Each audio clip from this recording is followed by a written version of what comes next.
네, 안녕하세요. 소빈한 중국어의 소빈입니다. 오늘 제가 준비한 내용은요, 정말 헷갈리기 쉬운 단어 시간입니다. 오늘 준비한 단어는요, 포함하다 라는 의미를 가지고 있는 包括 그리고 包含 이 두 가지를 비교를 해보도록 하겠습니다.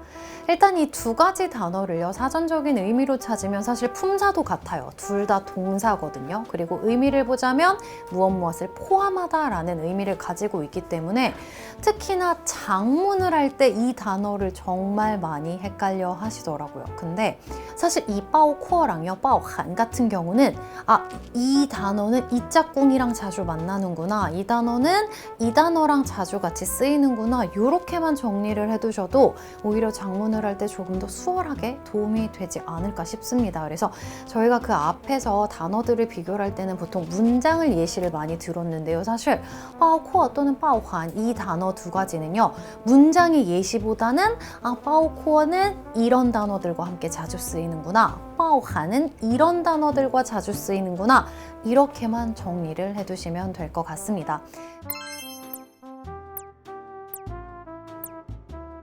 일단은 첫 번째 包括좀 설명을 하자면요, 앞에서 잠깐 말씀을 드렸지만 품사는 동사고요, 무엇을 포함하다의 의미를 가지고 있어요. 근데 이 包括 같은 경우는요, 비교적 좀 구체적인 것들을 포함을 할 때 써요. 그리고 좀 상세적이고 내가 눈으로 직접 확인을 할 수 있는 것들을 포함하다 할 때 쓰는 단어거든요. 예를 좀 들자면요, 사람, 사물, 이런 것들, 그리고 어떤 물건, 내가 직접 눈으로 확인할 수 있는 것들을 포함하다 라는 단어를 쓸 때 包括 라는 단어를 쓰시면 돼요. 예전에 한번 어떤 그 문제집을 풀다가 보험료, 保险费 이 단어가 나온 구문들이 있었는데, 이런 보험료 역시 우리가 눈으로 직접 확인을 할 수 있는 부분이기 때문에 보험료를 포함하다, 보험료를 포함하고 있다, 이런 保险费 이 단어랑 같이 만날 수 있는 거는요, 包括를 쓰시면 됩니다. 그리고 예를 들어서 나를 포함해서 모두 10명입니다. 이런 문장을 얘기를 하고 싶다고 하면요, 나를 포함하다라는 표현이잖아요. 나 역시 사람이고 확인이 가능하죠. 그러니까 包括를 쓰시면 돼요. 그래서 나를 포함해서 包括我 모두 10명이에요. 一共10个人 이렇게 문장을 쓰시면 됩니다. 이렇게 내가 직접 눈으로 확인할 수 있는 거는 包括를 쓴다고 정리를 해두시면 도움이 될 것 같습니다. 네, 그리고 두 번째로 볼 단어는요, 包含이거든요. 일단은 包含 같은 경우는 우리가 추상적인 의미를 얘기할 때 쓴다라고 생각을 하시면 좋을 것 같아요. 예를 들면 우리가 어떤 전시회에 그림을 보러 갔을 때 그 그림을 보면서 이 작품은 작가의 이런 사상이 담겨져 있구나, 이런 생각을 하지만 그 사상에 대해서는 우리가 정확하게 얘기를 할 수 있는 게 아니죠. 우리의 생각이고 직접 눈에 보이지는 않지만 생각을 할 수 있는 것들, 이런 추상적인 것들을 나타낼 때 쓸 수 있는 표현이 바로 包含이거든요.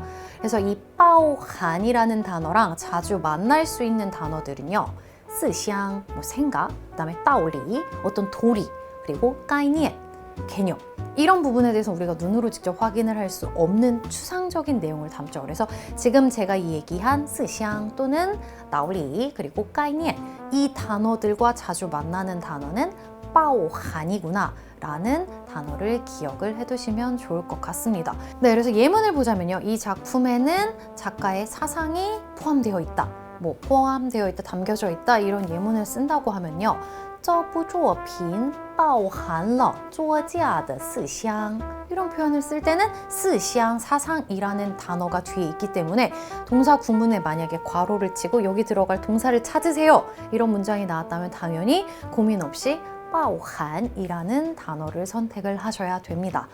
네, 그래서 단어 간단하게 다시 한번 좀 정리를 해드릴게요. 包括 포함하다 라는 단어는요, 대부분 같이 쓸 수 있는 게 사물, 사람, 이런 것들을 함께 포함을 하는 단어들은 짝꿍으로 包括를 쓴다는 거, 그리고 包含이라는 단어는요, 思想 또는 道理 그리고 概念 이런 단어들과 짝꿍을 이뤄서 같이 사용을 한다는 거, 이렇게만 정리를 해두시면 아마 여러분들이 작문을 하시거나 괄호 안에 답 찾기를 할 때 고민 없이, 그리고 전체 문장 해석을 하지 않아도 뒤에 나와 있는 단어들만 보고 바로 답을 고르실 수 있을 것 같습니다.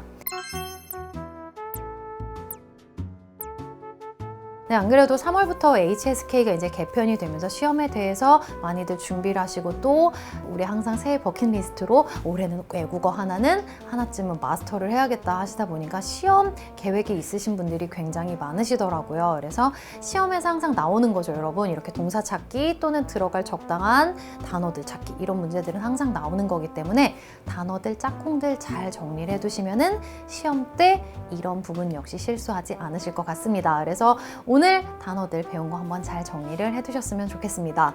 네, 그래서 오늘 제가 준비한 내용은 여기까지고요. 오늘 영상이 역시 도움이 됐다면 구독과 좋아요 부탁드리겠습니다. 저는 소빈한 중국어의 소빈이었습니다. 우리 다음 영상 때 또 만나요. 바이바이.